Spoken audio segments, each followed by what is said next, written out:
Welcome to episode 18 of Hearts of Gold. We're currently on a torrid run, so I'm desperate for a win. Let's hope we can get one today.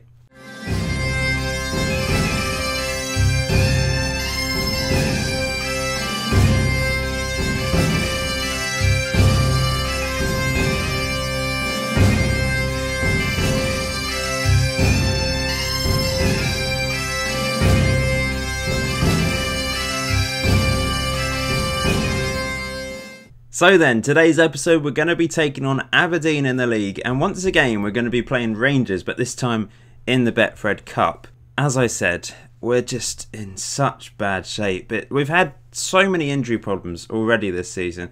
I have completely updated the medical team as a result to hope that actually does something positive for us. It's really not ideal, I must say. And after 5 games, we're 7th in the table, 7 points with 1-2, drawn 1 and lost 2. To be fair, we've lost the 2 games that we're expected to lose, Celtic and Rangers. Once again, we've only lost against those 2 teams and our record stands. But it's very frustrating. We were knocked out of Europe in the last episode, of course, against Braga. And then we lost against Rangers. And we followed that up with a loss against Celtic. We put up a little bit of a fight. I've tweaked the tactics a little bit in the hope that we could do something. And we actually went into the break 1-1. Jack Payne scored his first goal for the club on loan from Huddersfield Town. Of course, he had a bad first game for us, but he's certainly improved in the last couple of games or so. He actually scored a goal against Dunfermline in the Cup as well. This was just dreadful as well, though. It went to penalties. We did dominate, but we just couldn't find the back of the net enough. We scored in the 27th minute. That was an equaliser. After they opened the score in the 16th minute. We were down to 10 men for the last couple of minutes of injury time. No, we weren't actually, because we were allowed to make a 4th substitute in extra time, which was nice. But perfect penalties. McLaughlin saved all 3, and they were really good penalties from Bowman, Lafferty and Brown. It's good to have Lafferty back and Bowman. That is majorly important. So perhaps there'll be an upturn in our fortunes. But we're taking on, in form and 3rd place, Aberdeen at home. Of course, we've not lost against them in the league on this in this series. We've only lost against Celtic and Rangers in the league, so I want to keep that going. We've got Rangers in the Betfred Cup quarter-final, which is why we won't be playing another league match today. The next episode, we're going to take on Hibs and Hamilton. We have to show our rivals match at home. Obviously, there's been a lot of episodes at the start of this season, but we're still only in September because of all these European matches. It's been a bit hard on the team. That might be why we've picked up so many injuries, because it was such an early start to the season for us. Playing in Europe, they're not properly match fit, expected to go and compete and win games. It's a little bit tricky for them, so it could be the reason why we picked up a lot of injuries. They're the favourites for this going into this. I have tweaked the tactics a bit. We're going attacking. That's the style of play I'm good at. So I'm gonna try and play to my personal management strengths. We're trying a few different things. We're going to try and close down a bit more, prevent short goalkeeper distribution, be more expressive, work the ball into the box, mixed passing rather than direct. Just trying a few different things. It's good to have Lafferty back up front. He's our top goal scorer this season already. You may have noticed on the home screen it showed John McLaughlin is our best passer this season. 91% pass success rate, which is quite hilarious. He's actually been brilliant. 7.11. He's really putting in good performances. I've always struggled to get goalkeepers to get good average ratings, but I'm not sure it's a good sign if you need your goalkeeper to make so many good saves. It shows the defence aren't really working very well. But yeah, he's played well regardless. We're going to have to play Callaghan in defensive midfield because Bielik is still injured and Spearing's still injured. We've got a lot of players on the cusp of coming back. Very soon we will have a full strength team because Lynch will be back from his bad injury in a couple of weeks. Bielik will be back in a couple of weeks. Brandon Mason got an injury, by the way, playing for the youth team. Spearing will be back in a week, apparently, or rehabilitation in a week. And Lewis Moore picked up a bit of an injury, and he'll be back in a few days as well. It's not perfect, but very soon I'm hoping we'll have a full-strength team. Although, after that, we'll probably pick up another knock, won't we? Inevitably. So Aberdeen playing a 4-2-3-1. They've got Stevie May up front. He's got a cap for Scotland. He looks like a pretty dangerous striker. But their top goal scorer is Ali Crawford. Only 4 goals this season. It's not amazing, but yeah, he is also a dangerous player. Maybe playing as a shadow striker similar to us, possibly. Time to put an end to our bad run. I've made some tactical tweaks in the hope that it will work. I'm just trying to find something that can revive us. It's very frustrating. I mean, maybe I should have stuck with the original tactic I created last season. I know we were losing against Rangers and Celtic, but it was a little bit more successful, I think. But defensively, overall, although we've relied on McLaughlin a bit this season, I feel like we've been relatively solid. We've not capitulated. So, yeah, I'm trying to get this 3 at the back system to work with wing backs. I know Amenka would rather play further forward. Maybe I will need to change it at some point. Anyway, it's a corner to Aberdeen, crossed in, and off the crossbar. I'm struggling to get the defensive corners to be consistent here. I thought I created something that works well, but it's struggling, I must say, at times. But here we go. Counter-attack here. Jack Payne charging for... Look at him go. What a run. He's not actually beaten anyone, but that's a brilliant ball to Amanka. He's found Lafferty. Oh, that was wonderful football. That was a brilliant counter-attack. Unlucky from Lafferty, just over the bar on the volley. That's when we're dangerous. Amanka's got the speed. It looks like Jack Payne can... although I thought he only had 10 on acceleration. He does. He's got 12 on pace, 10 on acceleration, but maybe compared against the Aberdeen defence, he looked a bit fast there. At half-time, it's 0-0. It's a similar story, really, to recent games. It's tight. But we need to come out on top of these matches, these tight matches. It's not good enough to be 0-0, playing quite well defensively at half-time, and then struggle in the second half and concede a goal, like we did against Rangers. Suter's quite tired, by the way. I'm not sure why. He might have picked up a little bit of a knock, but we'll leave him on. He's only playing centre-back. Is there anything I can do to change things up? Maybe work a ball into the box where struggling to create opportunities as a result. I'm going to exploit the right flank through Amanka.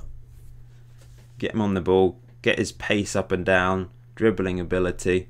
He's not particularly good at crossing though. He's only got 10 on crossing. That's a nice ball that way to Amanka by Brown. This probably won't be a highlight. It's the start of the second half. Crossed in, although, no, headed away. Oh, a free kick in a dangerous position. Brown to the back post. It's headed away, though. We're just not getting a lucky break here. We need a goal. We need a win. And Amanka's just dawdling here. Knocks it up the pitch. Finds Lafferty nicely. Here's Jack Payne. Jack Payne, he's got Brown in support. That's a nice ball. That's the right ball to do. Crossed in by Brown. Lafferty can't get to it though. We're still on the attack though. Still in possession. Amanka out wide to Brown once again. He's got that dangerous cross in him. Lafferty, it's an own goal, is it? I think, yeah. A weird own goal once again in our favour. We saw it a few episodes ago. And we're 1-0 up. That's all that matters. But it is a bizarre goal. Brown crossed it in. It hit Lafferty. And then McKenna knocked it onto his own player. And it rebounded to the back of the net. But I'll take it. I will take it. I will take any goal that is scored in our favour. Half an hour to go. The question is, do I leave it on attacking and keep the pressure up on them? Or do I turn it down to standard? Maybe I should keep attacking and try and get another goal and just risk it. Calican's on a yellow, which isn't ideal. I might take... In fact, what I'm going to do... Calican's going to go there. In fact, Zoom's going to go there. I'm going to bring Calican off. And we're going to bring on Prince for Calican. Apparently Cochrane prefers to play as a deep line playmaker these days in support. He's suddenly switched. I've got him to be tutored by Zoom at the moment. So that might be why, because Zoom prefers to play as a deep line playmaker. Anyway, Zoom's going to switch to the defensive ball-winning midfielder role for the last half an hour or so. I'm nervous now. It's still not perfect, even if we win this game. If we win this game, it's a good win, because Aberdeen haven't lost this season in the league. But it's still not ideal the way we're playing. It's time to go to standard, and we will make a change. Harry Cochrane's dead. He's always dead. He just gets so tired. But we'll leave him on. Lee Brown, left back, isn't in the best condition right now. Jack Payne's not played particularly well, has he? Going to bring a Amanka off for Liam Smith. Bit more of a slightly defensive option there. Obviously, Amanka's very attacking in that role. But we've won a corner. No, we haven't. It's vanished. That's annoying. Sometimes wonder when you're about to see a corner and you make a sub, does that just delete that highlight? Or was it just not going to be a highlight anyway? Right then, we've got 4 minutes to go. I'm going to bring Bowman on for Lafferty. Some fresh legs up front. He's also got very good work rate. And we will go defensive. Waste time. Let's turn those off. 30 seconds to go. Guys, just waste time now. That's all you need to do. Nothing stupid. Prince, you didn't need to dribble that. Just pass it to someone. Oh dear. Oh dear. No. No. Good header by Jallo. McGinn on the ball. 20 seconds. 15 seconds. This is a goal, isn't it? Oh, Jallo heads away. McGinn. Crosses it back to Logan. Logan. This looks dangerous. Oh, yes. We get the win. A desperate, desperate win. Thanks to a fluky own goal. But 3 points is 3 points. That could give us the confidence. It was a good win. We didn't play well. I'm saying well done. That was a good win for us. It doesn't mean they did particularly well, but it's pleased them. It will hopefully boost their morale ahead of this Rangers game in the quarter-final. Oh, that is such an important win for our season. We're now 3 points behind Aberdeen. They've lost their first game of the season. Rangers are top, but Celtic do have a game in hand. Wow. Did not enjoy that whatsoever. I'm still getting injuries. I've changed everything. I've brought in sports scientists and everything. We're still getting injuries. And this is a training injury. I've got training. Oh, intensity on average. I thought I had it on low. I usually have it on low. So last season I had it on low and it still was a problem. It's very frustrating. I'm going to put that on... In fact, what happens if we put it on fitness? Will that will improve things, I think. Let's go fitness low. The higher you've got the intensity, the more likely you are to pick up injuries. Yeah, we're going to go with that. But it's very frustrating. And Suter, by the way, picked up a 3-day injury, so he's probably out of this cup game against Rangers. How good is my fitness coach? Maybe he's awful. Let's have a look. Tom Taylor. Yeah, he's terrible, isn't he? That could be a reason, but I don't think that is the reason why you get injured. I think sports scientists help reduce injuries, and physios help bring players back quickly from injuries. Fitness coach is about improving the fitness of players. I suppose theoretically it could be him. Can I get rid of him? Terminate contract, 30,000 grand. I'm going to do it. I'm going to get rid of him. He's useless. We're getting a new fitness coach. Maybe that's the issue. Someone did suggest getting a better fitness coach, so let's have a look for a better one. We're fitness coach hunting. This is what I tend to do. I just look for the best one. What you can do is look for... In fact, we fitness coach. But what you can do is add things like you want a badge, a good badge. Where is it? I thought there was an option to look for the highest badge possible. But I generally just look for the best one. The Mediterranean type coach, Portuguese, Spanish, Italian, they're often really expensive. But if we go for someone from Northern Ireland, for example, 17 fitness, available to sign on a free. Should we go with him? He's only got half-star reputation. I'm going to go for him. I want him as a normal fitness. In fact, we don't have any under-20s fitness. I'm useless with the coaching stuff. Oh, I've got no, I've got rid of one. Why can't I have a fitness coach? I've just got rid of some. I suppose it's not taken effect yet, but by the time... he wants 650 quid. There we go. We'll get a youth... This guy could be a youth one, actually, because he's good at working with youngsters. So if we get a... He wants to be the normal fitness coach, though. Under-20s fitness coach. Doesn't want to be an under-20s fitness coach. But Mark Armitage is quite good. You don't see this side of things usually in my saves, do you? Under-20s fitness coach. He wants to be... You're good at working with youngsters. Work with them. Andy Hodgen. The one person that didn't want to be a normal fitness coach, and I've given him a fitness coach contract. No one else wants to be a young fitness coach person. Irritating. Oh well, we'll have to leave it for now, I think. Apparently John Suter is back. He's capable of playing, but that's not ideal, is it? I don't really want to risk him, I don't think. Thigh strain, expected to return. I'm gonna... Yeah. You have to really be careful these days with injuries. because players come back and then they can get injured immediately if you bring them back too quickly. It's quite realistic in a way, the new system. I'm actually going to be playing Chris Hamilton, who's our young 17-year-old. He's not a ball-playing defender, unfortunately. What's he got on passing? 8. Probably shouldn't play him there, should we? I mean, what I could do is play Jallo there, Berra there. Berra can do a job as a ball-playing defender. He's got 8 on passing as well. Maybe not. In fact, we're going back to what I'm going to just play him as a normal defender. That's the best option. Zoom, of course, is injured. I'm going to bring Prince into the team. Oh, Harry Cochrane's dead. Prince will go there. Cowie. Do we play Cowie? Probably should. So Don Cowie alongside Prince with Callaghan in defence midfield. We'll stick with the rest of the lineup, I think, apart from those changes I have made. Could play Jack Hamilton in goal. He's not had much game time lately, apart from for the under-20s. He's 24 years old now, though, so he needs to be getting first-team football, really. Yeah, let's play him for the cup game. So, Rangers have gone with a different lineup to usual. They've got Charlie Adam as their captain in central midfield. 32 years old now. He left Stoke on a free. They're playing Herrera up front instead of the guy that always scores against me. But he's a Mexican, well, he has been a Mexican international. Stephen Ireland, still, I didn't even know he was still playing, to be honest. But yeah, he was playing for Stoke, but not really playing, was he?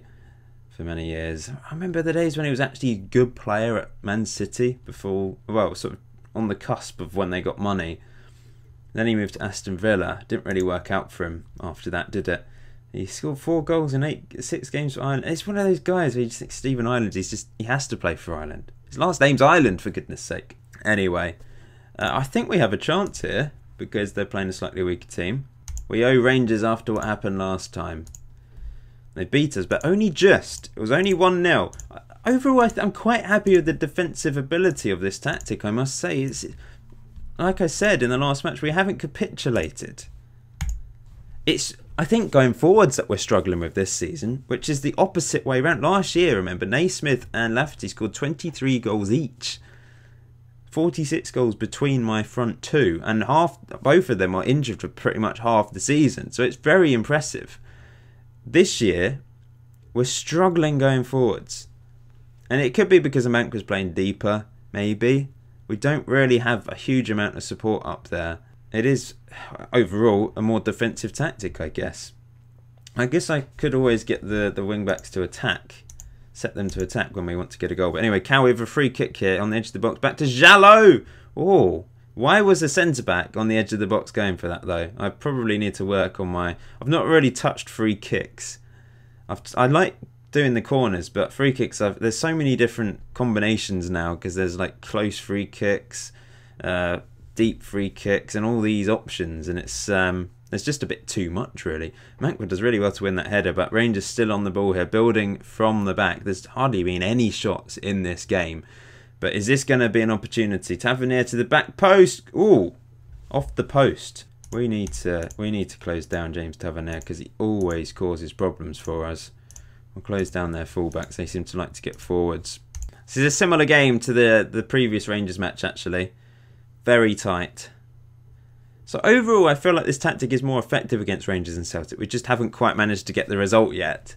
Because we keep it tight at the back. If we can get a goal from a set piece or on a counter-attack, that would be lovely. Is there anything I need to change at half-time? Do we get Amankwa to attack? Was that too dangerous? We'll exploit the right flank again through Amankwa. Obviously, we've had hardly any shots because I'm getting them to try and work it into the box. I could turn that off so we have a few long shots. Maybe. Here's Prince. This probably won't be a highlight once again. Start the second half. It rarely is. There we go. First highlight of the second half. Rangers on the ball. It's into Jensen. Back to Charlie Adam. Windass. That's a good goal. Josh Windass. What a strike. I can't beat Rangers or Celtic. It's really frustrating. When am I going to beat them? Did I beat Rangers last season once? Or did I just draw against them? I think I lost every single game against Celtic, didn't I? Jack Payne having another bad game. He had a couple of good games and suddenly he's just switched off. Maybe we'll throw 2 up front. Go with Bowman and Lafferty. 2 target men. Lafferty on attack. Bowman on support. We need to get a man up there in support, really, don't we? So what I'm going to do is we're going to put Callaghan there as a ball-winning midfielder. Cowie's moving ahead, and we're going to bring on Ben Reeves as an attacking midfielder. We're going to attack down that right-hand side through Amankwa, and we're going to go direct. Pump it into the box. Right then, we mean business. Let's get back into this game. 25 minutes to go. We've changed it up. We've gone 2 up front. Will that make a difference? 10 minutes to go. Do something.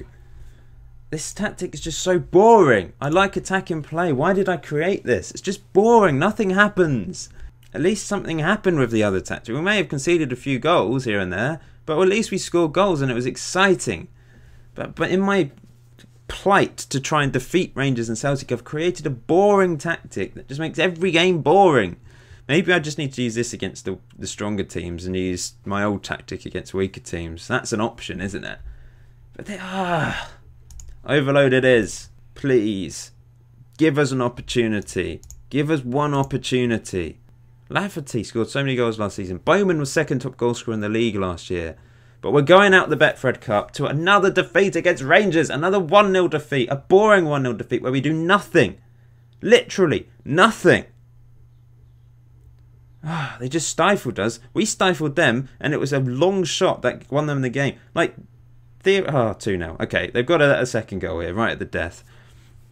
Theoretically, we can get a draw against Rangers if a long shot from them doesn't go in. But it's not good enough. We need to be competing better with a team that's second place. We need to be improving on last year. Fortunately, this isn't the league. We probably weren't going to win the Betfred Cup anyway. Would have lost against Celtic in the final, even if we had got through this point. But, I think you can sense the frustration here, guys. It's just not good enough. We beat Aberdeen thanks to a lucky, fluky own goal. And we just did absolutely nothing against Rangers. And I'm far from pleased. Amankwa ran 15.5 kilometres. They're putting in the hard work, I must say. Oh, Celtic are out. We could have won this competition if we'd beaten Rangers. But Aberdeen mullered Kilmarnock. Anyway, I'm going to have to think about this as to whether I should be playing this system. Not Berra on right wing. No, we don't want that. That's really funny, actually. But, yeah. Do we just... I mean, it's not that dissimilar. It's just... we've got 4 at the back. It's kind of switched round, hasn't it? So it's all just shifted round to the right and up.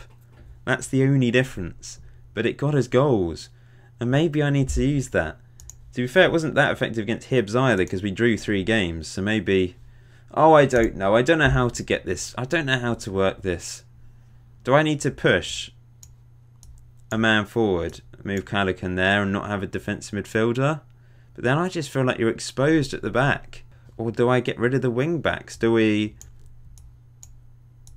go like this and be really brave, but then you're just really exposed down the wings? That's what Argentina play, according to Football Manager, when I was simulating the World Cup. They like to 4 in the middle with 3 at the back, and there's no wing backs. So it's certainly possible. It's very... I mean, that is suicidal. We would score goals, I think, but we'd probably concede a hell of a lot. It's just the balancing act. We're not scoring enough goals at the moment. It's just annoying. How many goals have we scored this season? We've scored 6 goals in 6 games. We've only conceded 5, and 3 of them were against Celtic. So obviously we're very good defensively against other teams. But going forwards, it's just horrific. So I need to sort this out. But anyway, thank you for watching today's episode. Please hit that like button if you haven't done so already. Until next time, enjoy FM18. Enjoy the rest of your day. See you very soon.